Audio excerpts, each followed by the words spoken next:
All Business Media presents the Professionals Roundtable. Hear what's hot in the professional world. Timely topics to propel your career to the next level. Professionals Roundtable with Rick Delgado. Exclusively on All Business Media. And welcome to All Business Media. And yes, I'm your host, Rick Delgado, sitting with our guest today. He's an energy facilitator out at Sovereign Harmony. That's the name of the company. San Diego, California is where they're located. SovereignHarmony.com is the website. You can also reach them by phone. 877-202-2664. I'm talking about my guest, Mr. Christopher Taylor. Chris, welcome to the show, and how are you? Good. Thank you for having me. All right. Well, thank you for taking time out of your day to join us. Now, Chris, before we get started, do me a favor. Tell everybody a little bit about yourself and exactly what you do as an energy facilitator. Well, my name is Christopher Taylor. I started this back several years ago. What happened was, my life was fairly typical. Went to school, went to college, got a job, etc. And I ended up getting into some more metaphysical kind of applications, like astrology, for example. And that was around the mid-2000s, 2004, 2005. And what ended up happening was I ended up creating my own astrology practice. So seeing clients and whatnot. And then several years into that, this idea of Sovereign Harmony kind of dropped into my lap, in a sense. And it combines some of the tools that I use, like the astrological tools, etc. But it's also more of a philosophical construct for how we create harmony or peace in the world. And it's through what I call creating compatibility, which is getting into each individual's essence, essentially, and respecting individuality and using that as a form of sovereignty, as a form of creating peace. Okay. Well, I'm still struggling to figure out exactly what you do here, Chris. So let me ask you this: when somebody contacts you for the first time, what is it that you can help them with? So it depends on the situation. So I can work with individuals, I can work with partners, and I can work with groups. Okay, and so what happens is we typically, for ourselves now, if there's an individual, what I can do is help someone understand their unconscious patterns within them, things that kind of run our lives when we're not in the total conscious awareness, and that can help us create better decisions for ourselves, and also helping people understand timing and where they're at in their lives and the timing of things and when things are coming up. When it comes to partners, it's very easy for one partner, especially if there's a power imbalance, an authority, say like a parent-child, or if there is an employer-employee relationship, or there's some kind of power imbalance there. It's very often that the one in authority or perceived authority is projecting their own unconscious patterns onto the other, and what that leaves the other having to sacrifice and compromise themselves, which leads to inner discord, and that reflects itself in the outer world too. So all that discord in the outer world is reflected by that inner discord. So in a group setting, then that's something where if you have a group, a team working on something, or a family, or any time we're multiplying the individuals involved, it creates more dynamics as far as what these individual habit patterns and unconscious ways of approaching the world, say, for example, communication styles and value styles and how we take action. These are all examples of ways we differ and ways we're not clear on how we differ, without diving in. And that's what I do, is I dive in to try to create the compatibility by first unveiling what the unconscious patterns are so that we can consciously interact in a more purposefully harmony-filled kind of way. Right. Now, when you say you work with groups as well as couples and individuals, so when you're working with them, can you do astrology for a group? Well, that's the idea. I'm using astrological aspects for each individual involved in that particular group. So every group dynamic is going to be absolutely unique. So you can't cookie cutter this kind of thing. It's about understanding exactly who we have in front of us in this group or in this partnership or this individual. All right. So how do you go about doing that? I'm looking at the astrological information, so birth information, where the planets were at birth in terms of signs, and what that reveals as far as unconscious patterns and habits and things like that. So it's very, very similar if you're familiar with like Myers-Briggs assessments or DISC assessments, these assessments that companies use to get a sense of categorizing their employees. This is like that in one way, in that we are looking at the categories, but it's more about using the knowledge of the differences to create more harmony and peace, not just to discriminate essentially and say like how we're hiring and who we're hiring and not, and for what reason. Right. All right. So why is harmony and peace so important? Say that one more time. I said, why is harmony and peace so important? Well, I think let's look at the world. It's all built around reacting to discord and disharmony. I think, in my opinion, that's constructed. It's manufactured. The way our media is set up, for example, it's very much about telling you how to feel, telling you to be upset about this and that, and it gets people riled up, and that's done on purpose to keep people dependent, because that's really what, when you dig deeper and deeper into it, it's really what, where the leaders of the world want to take the world is toward dependency, toward more dependency from authority and above. And what I see is things changing here, where with modern technology, the individual is gaining more power. The individual is gaining more power to be able to put their voice forward and to put their ideas forward. Right. And we're breaking down the old authoritative, hierarchical, centralized authority. We're moving toward more of a flat and decentralized authority structure, and that's changing some things in the world. And we have to understand, and what I do is I also work with HeartMath techniques, and that's part of sort of the second part of the Creating Compatibility program, is then using techniques to create inner resilience. So to train ourselves to not react to the outside world, but to take it in and to consciously respond to it. And that's really what HeartMath tools are all about, is keeping ourselves in a state of coherence and in control of our emotions, in control of our thoughts, so they're not being directed by, say, outer sources like the current, media situation that tries to direct our emotions and our thoughts. So it's really about helping people understand that they're in charge. They are the authority. And their way matters. Their unconscious manners and comfort levels matter. They don't have to compromise themselves for an authority who thinks their way is the only way. All right. Now, I'm sure you've worked with some people and some groups and couples, right? Because you like you mentioned, you work with all three. What has been the biggest challenge in getting them to kind of buy in? The biggest challenge is, you can lead a horse to water, but you can't make him drink. Mm-hmm. That old adage, it's, no matter what I tell someone, if they don't apply it, well, then it's up to them. Really, and that's really another thing I like to stress is, getting away from dependency, like the old coaching model.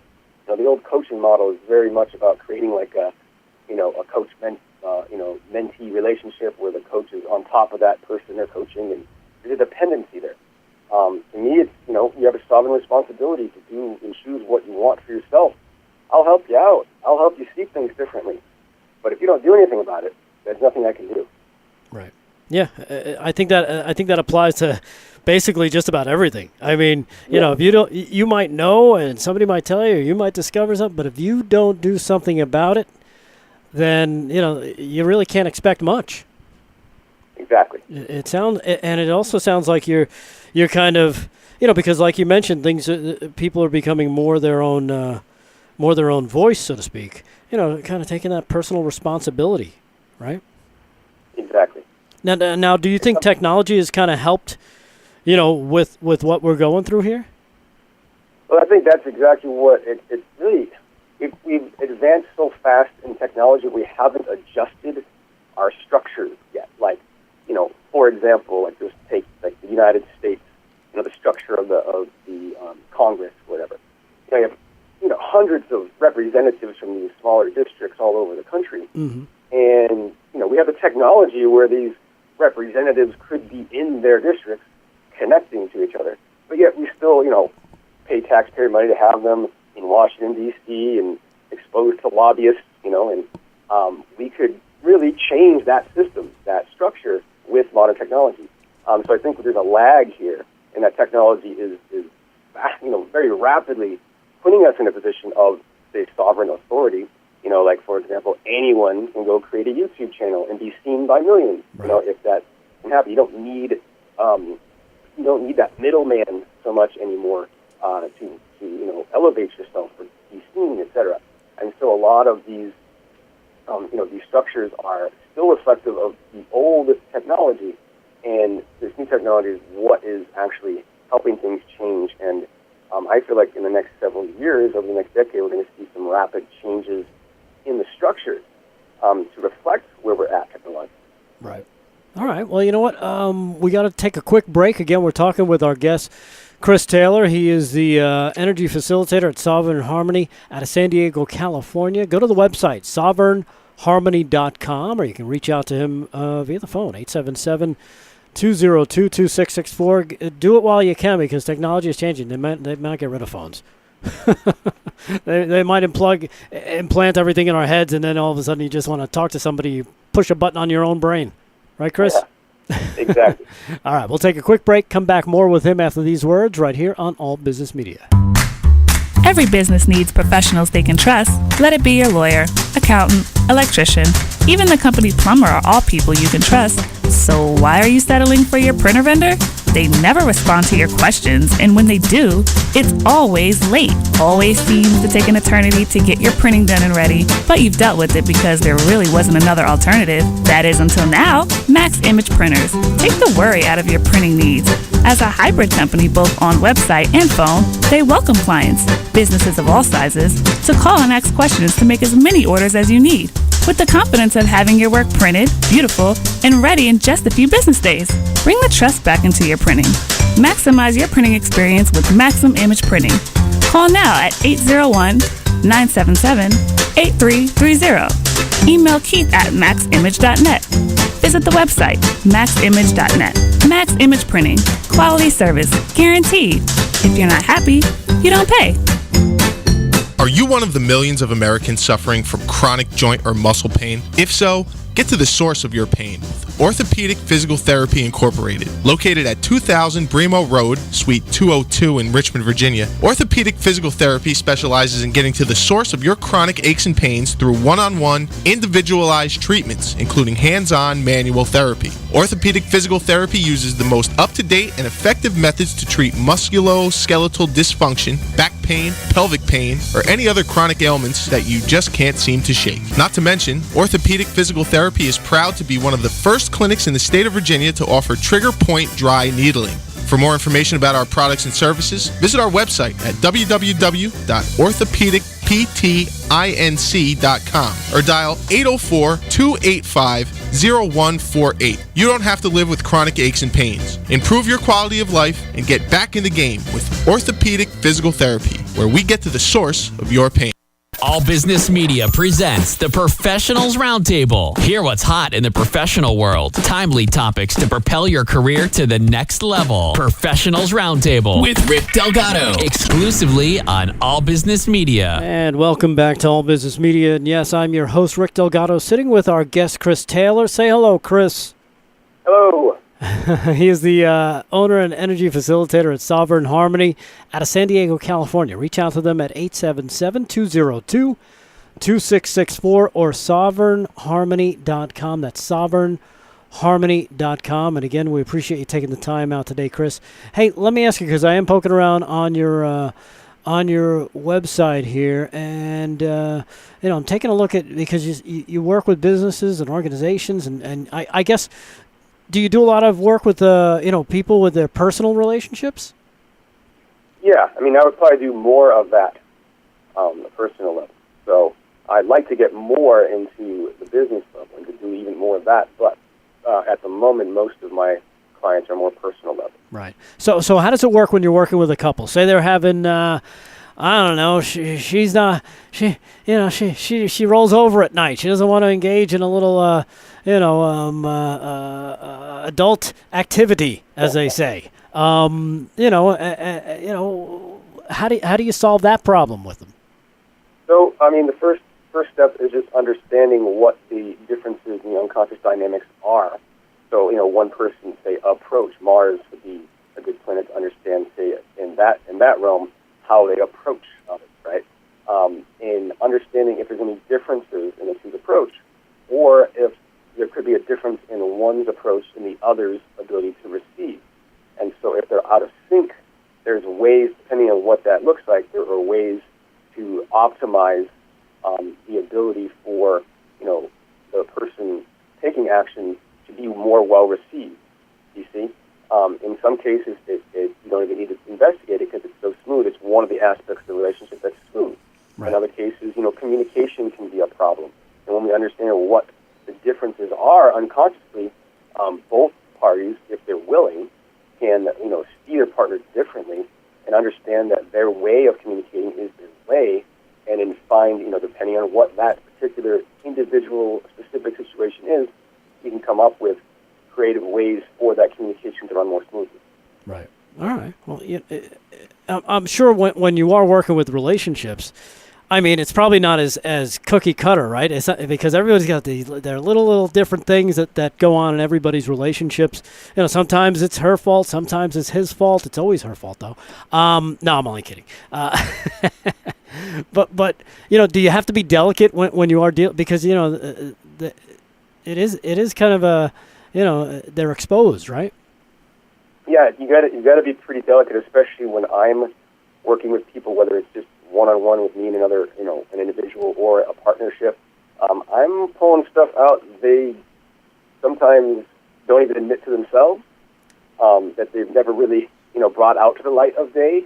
And that's kind of what I do is bring up, let's put it all on the table, let's just deal with what's here. So sometimes it's their first time, saying it out loud, right? And I'll be the one to guide that. So you have to be a little delicate. But, in all my experiences, even if it's been a little uncomfortable at that first phase, there's always relief and gratitude after for getting it on the table so it can be discussed and dealt with. Right. Now, what about, have you ever had the opportunity to take on, a dynamic like coworkers, where people are just, just not working well together? Yeah, and that's probably the best example. And it wasn't a business situation. It was actually a family situation where I did. It was probably about 20 or so family members. Christmas Eve, I did. They were all in the same place. And the woman that hired me to do it, she was just, there was a lot of discord in the family. She just wanted me to do this thing where I go around and help people understand what their unconscious dynamics are, and help them, work with that. And some of them were open to it, some of them were not, which is typical in a group situation where some part of the group is being brought into it. Whereas if I'm working with an individual or a partnership, usually the parties wanted to work with me. But in a group situation, you can be dealing with some that want to and some that don't. And what ended up happening there was the patriarch of the family, the oldest male, who was not into it, but he went along with it. Right. And what happened was a couple of weeks after the process, this was the result of the process. Basically, is something that basically he got into some health issues. He was fine eventually, but he went to the hospital. There was some scare, whatever it was. I can't remember exactly, but he was able to say something to his son just in case something happened that he never said before, and it had to do with what came up during our session. So, like, his son had basically said something like, "That's why you're always, whatever it was, blah blah blah. Whenever this happened when I was a kid, that's why." And so you find what caused the disagreements and discord between people. Even if they've always known, that it was there, they never really quite knew why. Right. And so it helps bring people to an awareness. So here's the patriarch who, on his, almost deathbed, essentially, he appeared to not be into what I was doing, but he was obviously listening because he took a point a couple weeks later to mention something to his son that his son probably never heard.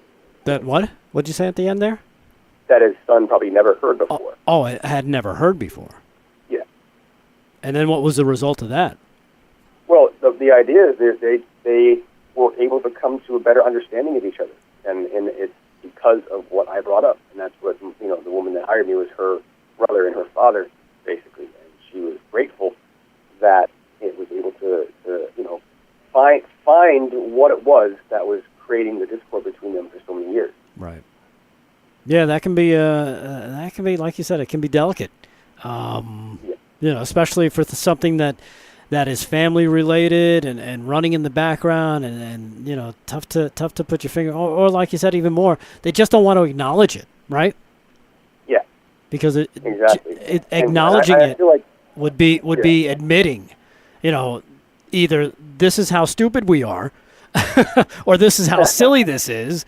But it's just like it's almost like that old school thinking. Men don't talk. Exactly. And I feel like with modern technology, going back to that idea of technology changing things, there's a lot more things automated, a lot less. Our jobs are becoming a lot more relationship based rather than task based, essentially, and that's what's changing this relationship dynamic as we move through, into the future here, and it's going to create more of these situations where coworkers are, having to interact on a personal level, right? And optimizing their ability to cooperate and understand each other and peacefully coexist is going to be hugely valuable, I think, for companies moving forward. Right. Now, let me ask you this. In terms of, the relationship of the zodiac signs and such, is that constantly changing throughout the course of the year? So I use the birth chart as the anchor as far as the unconscious aspects of the individuals. But that being said, yeah, there's movement and change, and if there's a temporary discord, in other words, there's something going on right now between some people that hasn't always, and it's something temporary, I might be able to find, what is triggering that, or what is actually coming up. Why is this a problem right now? It wasn't a problem 2 years ago. Why is it a problem now?